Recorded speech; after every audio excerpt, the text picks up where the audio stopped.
Now, since this is the innovation moment, Stephanie, I have to ask you, what does innovation mean to you? It's a great question because that I word innovation, kind of like that S word sustainability, right? It means so many things to so many people. For me and what I believe, it's about building solutions that support that triple bottom line, that make sense for people, for planet, but also for profit. And I feel like sometimes when we're talking about innovation, especially innovation and sustainability, we spend a lot of time focused on the numbers and the metrics, which are so important, and talking about why this impacts people and planet. But we kind of forget about that final piece, profit. And I truly believe for the biggest companies in the world and for consumers, for them to adopt and innovate any kind of a new solution, it needs to make economic sense as well as do good, right, for people and for planet. And when you're innovating, I always want to be challenging the old school ways of doing things, because that is how we truly move forward.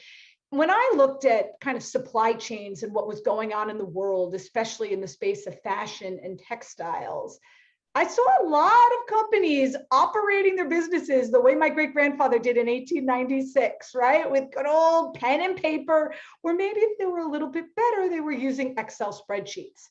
And when you have this kind of old school way of doing things, it can be a challenge, but it can also be a huge opportunity, right? How do you get companies to innovate digitally, to get off those Excel spreadsheets, right, and truly build something for the future? And I think you can't talk about how you think about innovation kind of without thinking about why you do what you do and why you care about innovating. And for me, I'm very much doing this for my children. I want them to have clean water to drink, clothes that aren't toxic to wear, and a planet to live on. And I'm not stopping until I do. And one final little story that I'll mention that really solidified why innovation matters to me. I was pushing my, at the time, 3-year-old son, Jacob, in the streets in New York City. And it was really loud, like New York City can be. And there was a lot of honking and noise. And I hear something coming out of the stroller. And I leaned forward, and all I could hear was my son, Jacob, saying, "Are you naked right now? You're not, because you're using fabric. It's everywhere and it's polluting your water." He was literally doing my 60-second pitch. And on the one hand, I felt like, okay, maybe that means as a working mom, I've been practicing my pitch a few too many times. But then on the other hand, I said, you know what? If my children can understand this, then anyone can understand this and innovate for the future. And that's really what excites me every day. That really resonates with me, Stephanie. What a great story.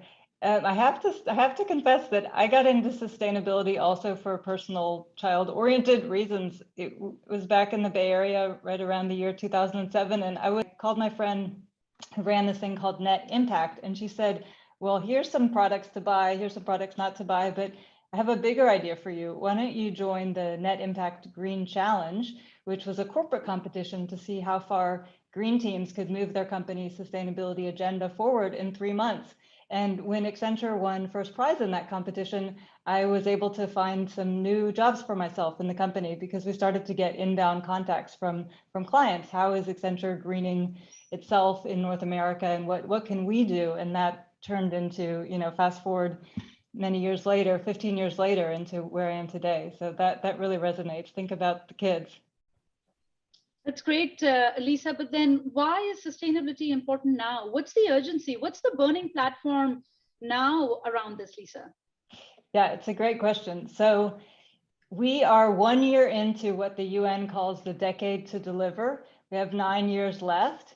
And sadly, the numbers aren't all going in the right direction.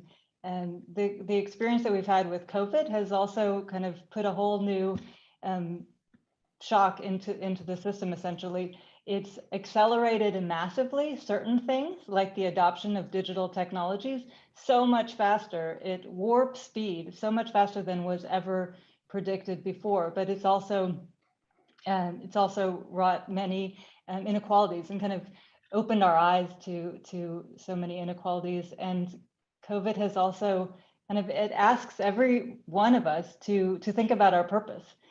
Because we can see in front of us, mortality issues. So I'd say COVID and COP26 kind of point us towards the need for action. And if we're going to reach the UN Sustainable Development Goals by 2030, there's a big opportunity for action. And I tend to be an optimist. I see, big problems, and I see, big opportunities to drive change. So we hear all the statistics, the scary statistics all the time, but I'd say the big message is that we have 9 years. It's time for action, and let's do this together. I think it's important to give people a sense of agency, and that's why we try to create many different specific opportunities for our people. If we can activate and upskill and empower thousands and millions of people to understand what it's going to take to put our planet on the right trajectory, that we can do it. Like we can make a difference, we can work together. And if we can activate our people at Accenture, there's more than 600,000 people that work here, or the people that we know, our clients, our suppliers, our ecosystem partners like Stephanie, we can start to turn the tide in a positive way, but it's going to take new ways of thinking, and it's going to take sustained and clear action, clear-minded action, and leadership to work across different sectors and across different countries and across different groups to make these happen.